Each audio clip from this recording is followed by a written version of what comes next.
One or two kids here. We got here real early, so we got one. Yeah, well, other places they have them. Every single campsite's got one, but here they were real sneaky and far between. Yeah, I think so too. I need a good singer. Can you sing it? You know this one. This is your favorite one. No. No, you're shy. She's being now, very aren't you? shy. Yeah.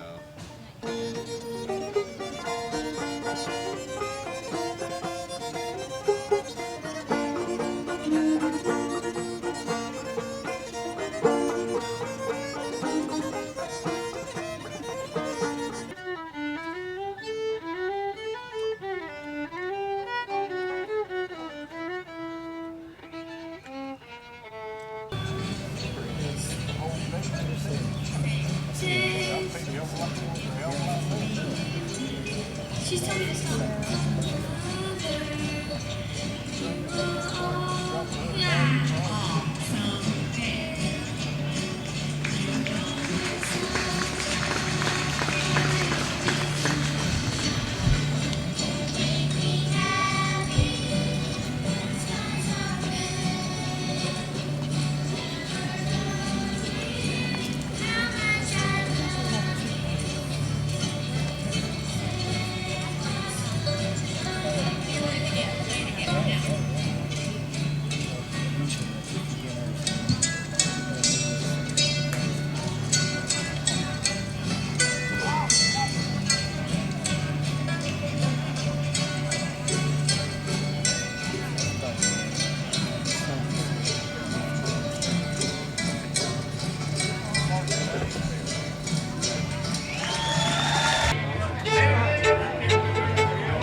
Well, Bean Blossom is a unique place because it was the original home of the Brown County Jamboree.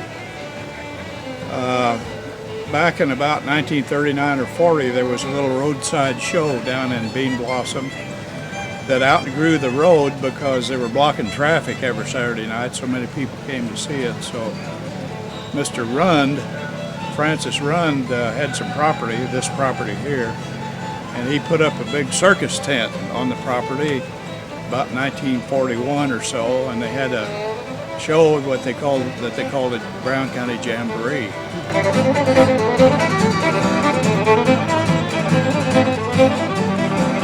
And in 1951, Bill Monroe came up here from the Grand Ole Opry and played a show. I think it was in October, and he liked the lay of the land. It reminded him of the part of Kentucky that he was from.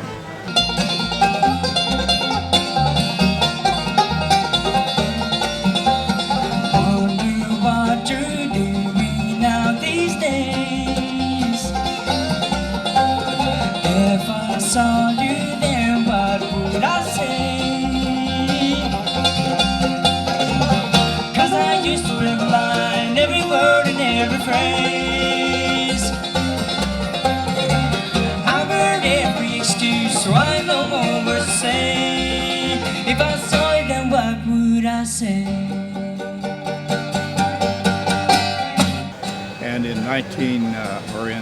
December of 1951, he entered into a contract to purchase this property, which he did, and he owned it then for 44 years. He finally passed away in 1996, and his son James inherited the property and then sold it in 1998 to Dwight Dillman, who presently owns it.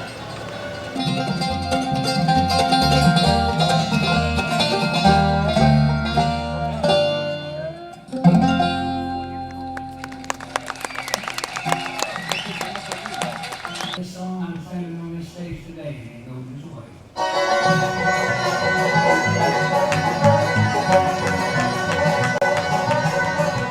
He said I was a boy down in the in your sunny home, once I had a girl finally, but we had sold the Hi, this is Bobby Osborne of Grand Ole Opry in Nashville, Tennessee, and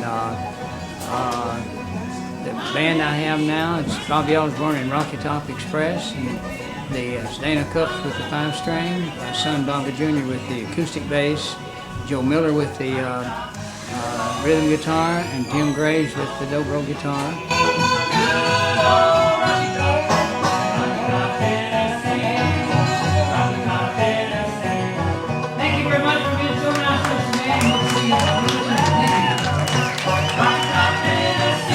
I'm at Bean Blossom today, and I've been coming here since about 1963.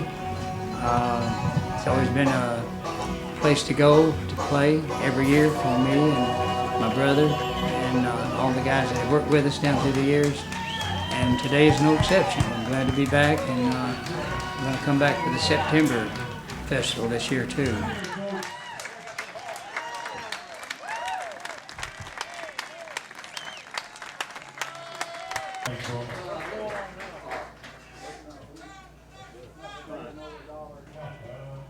Yeah, that's extra time for Dr. Brown.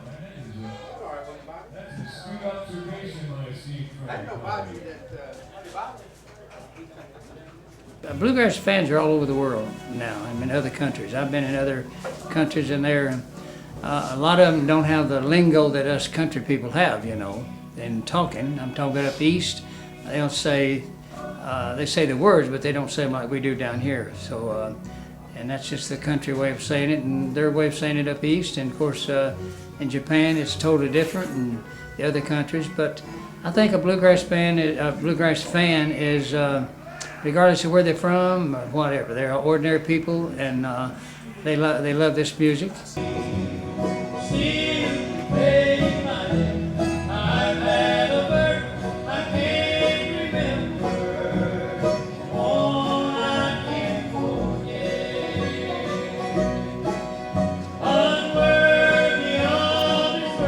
And you'll find professional people, you'll find day laborers, you'll find people who can't speak English, you'll find all sorts of people here at Bean Blossom. I've met people here from, I think, 18 or 19 foreign countries that have come here to Bean Blossom, Indiana, a place that an awful lot of Hoosiers don't even know where it is.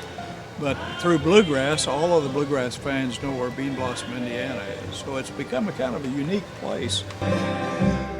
I'll be young when I live over there.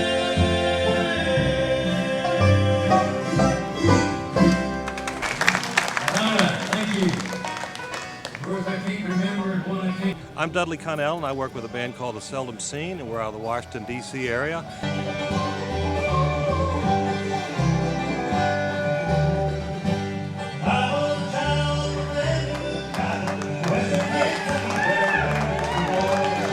And Ben thinks that The Seldom Scene has played Bean Blossom before, but he can't remember for sure. And if he has, it's been a number of years. What drew you to playing bluegrass? My parents played, and when I was a teenager, you know, I kind of got off into listening what all my peers were listening to, and from that, you know, from Led Zeppelin and folks like that, into Bob Dylan and Neil Young, and then back to where I'd started in the first place in bluegrass.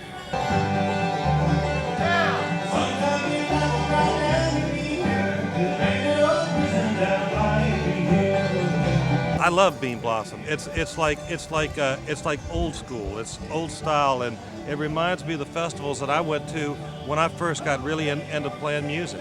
I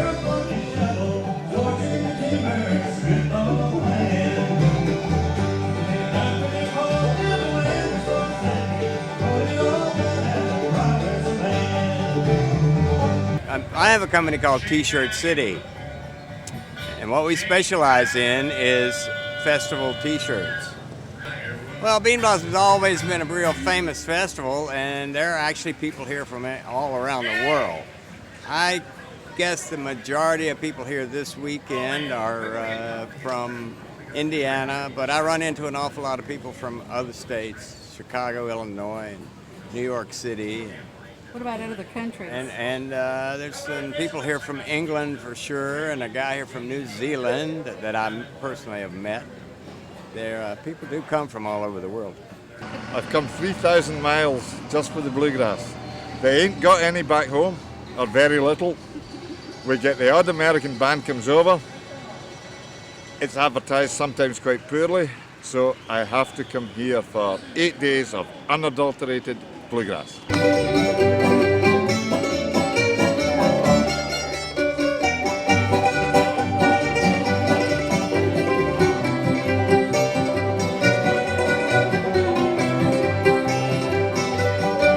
I've been coming here, as I said, for quite a number of years, on and off. This time, there's about 12, 14 bands I've never seen live before. The variety, the spread of bluegrass, from the up-and-coming, the new bands, right up to veterans like Ralph Stanley and so on. This is as good a place as any.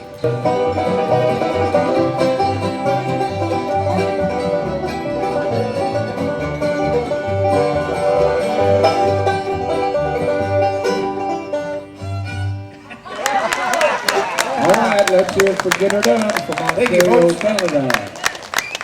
Thank you, folks, very much. So, what kind of people enjoy bluegrass? The answer is everybody who's exposed to it and who stays around long enough, is going to have it kind of grab them. Is that the Methodist preacher?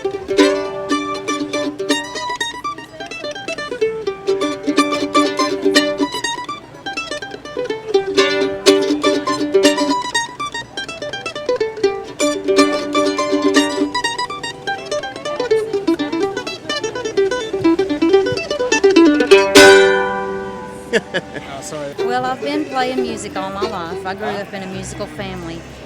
But I like the bluegrass / country thing because the music is real and it's about real life things that happen and people relate to them. And I love story songs because it keeps people interested and most of them they can relate to.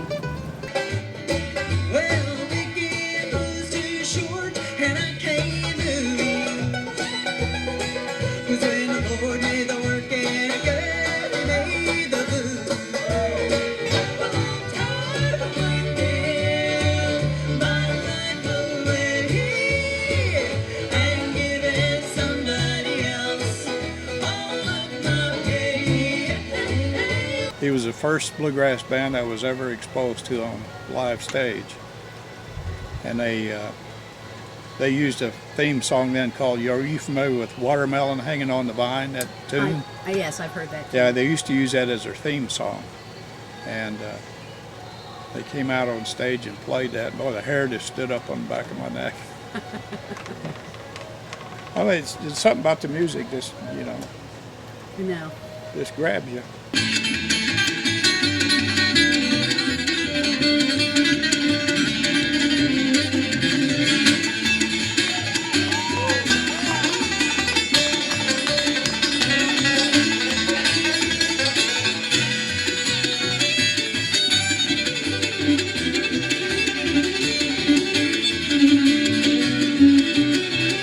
We started playing music back in 1999 as a result to a death in the family. My oldest sister had passed on probably about 3 or 4 months before she turned 21. After we got out from under the funeral and just all the gloom and stuff. We wanted to do something that would bring us together as a family. And we decided we were going to take one Sunday, and there was a bluegrass festival going on probably about 40 miles from where we lived, and we went to this festival, and there was Jim and Jesse and the Virginia Boys. Excuse me. You can cut that off. I will. Yeah. And anyway, we didn't know anything about bluegrass before that, so we didn't know anything about the people. To come to find out that they were just such friendly, caring people was really mind-boggling and refreshing, coming out of a time like that. So on the way home from that, Mom and Dad were talking, and they decided that we should probably, as sort of a family jam, so to speak, get some bluegrass instruments, and just on Saturday nights when Dad would come home from work, we got together, and sometimes in the past we used to play games or watch a movie together. It'd be like a family night. Well, from that point forward, we would play music. Talking about bluegrass festivals in general, Bean Blossom is a great part of Indiana lore, and it's one of the best bluegrass festivals I think I've ever been to, and it shares some of the things that I really love. It's got this feel, it's an indescribable feel of oneness with everybody, total strangers, but everybody's enjoying the same thing. They're gathered here for the same reason. It's so relaxing, and the sounds and the sights are so calming to your spirit. Bluegrass music is, it's for home folks, and bluegrass music is just it's a simple music, a simple man's music, but then it's not so simple. It's really, I call it a musician's music. The musicianship is just amazing, and you can go to a bluegrass festival and not be scared to turn your kids loose. It's such a family-oriented type thing, and I grew up doing it, and I like to bring my kids, and I think it's the best family entertainment that there is today. For 14 years, I've been here every year almost. And you're how old? I'm 16. So you've been coming since you were 2. Pretty much. So you guys played music at home in your family? Well, I really didn't get started until this last year in bluegrass. Playing? I'd come to the concerts and stuff. I never really played. You just kind of was a listener? Yeah. I come here when I was 2 and when I was 4, but I don't think I came back. We moved out of state for quite a while, and then about 10 years ago when we moved back, we came here, and we've been coming every year. I've only been coming to the big festival for about 4 years now. I've been playing for about 5, so it's fun, but like my parents, they've been around bluegrass their whole life. My mom grew up in Morgantown right down the road, and my dad was here at the first festival, before they even had the park back in here in the stage. So Dom, tell me how you think you did on the big stage. Were you excited? Yeah. Did you have a good time? Yeah. You weren't nervous at all? Well, a little bit. In front of all those people? What was your favorite part? Singing. I heard you want to be a singer, right? Yeah. Also a dancer. And a dancer and a fiddle player? No. Oh, well, okay. You guys been jamming? Oh, yeah. The whole time we've been down here. Do I jam? Not so much anymore, but I really can't. I'm 52 and I've been doing this for about 30 years, and my voice won't allow me to stay up all night partying and playing music. I used to, though, when I was a younger man. I do still jam a little bit every now and then, usually at some of the older festivals that I've been going to my whole life. That's always fun to try to get into a jam there. We put on jams every once in a while at home and invite some local musicians from Nashville area, just come in and we'll have dinner and pick till midnight or so. And sometimes the jam sessions are better than the stage shows.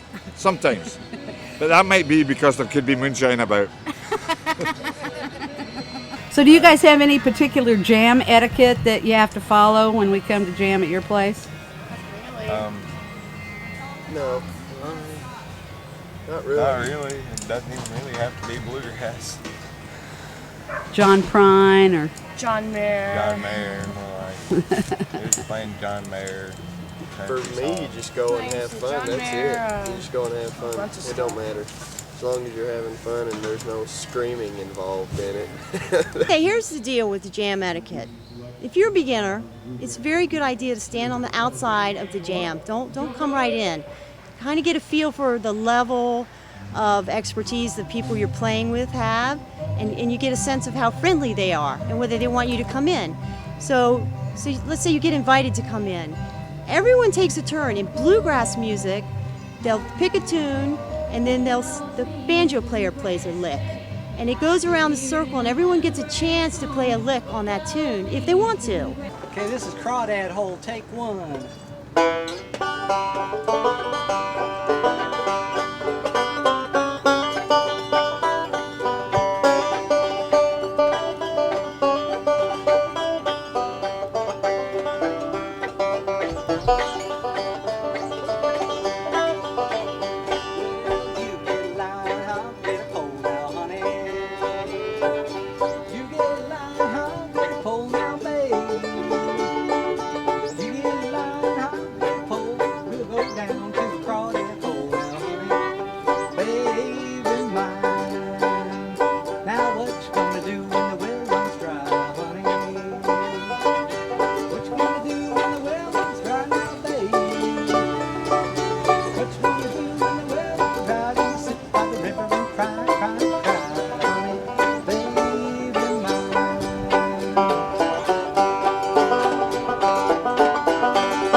Well, it isn't one of the bigger festivals, but it's unique because it's a place that Bill Monroe started.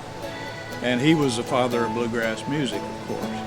There's a lot of festivals that are much, much larger than Bean Blossom. Poppy Mountain down in Kentucky, and Merle Fest over, I forget what state it's in. It's on a college campus over east someplace, and there's a lot of much larger festivals. But not a one of them can say, you know, that it was not one of them can say it's the oldest continuous bluegrass festival in the world, as Bean Blossom can. And nobody can say that it's a place that Bill Monroe started. So this is a unique festival in the world that Bean Blossom is.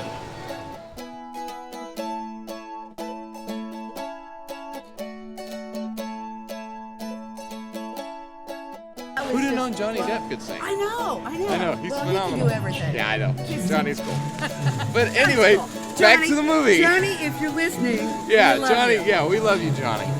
The finished product. Nice. Oh, look, notice the texture of the marshmallow. It's also expanded equally on that side and that side of the cracker. Let me see you eat it. Let me see you eat it, yeah. Correct some more eating etiquette.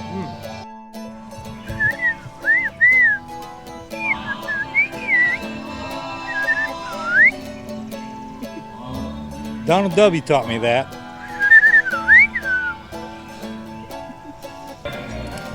Well, you do it out in the woods. We're here at Bean Blossom. Sam and I are coming for our second year now. And we're camping in a tent here for like 11 nights, having a large time. Yeah, this is our lounge area. We have a bar. Our living room. The bar is right there. There's the dining room.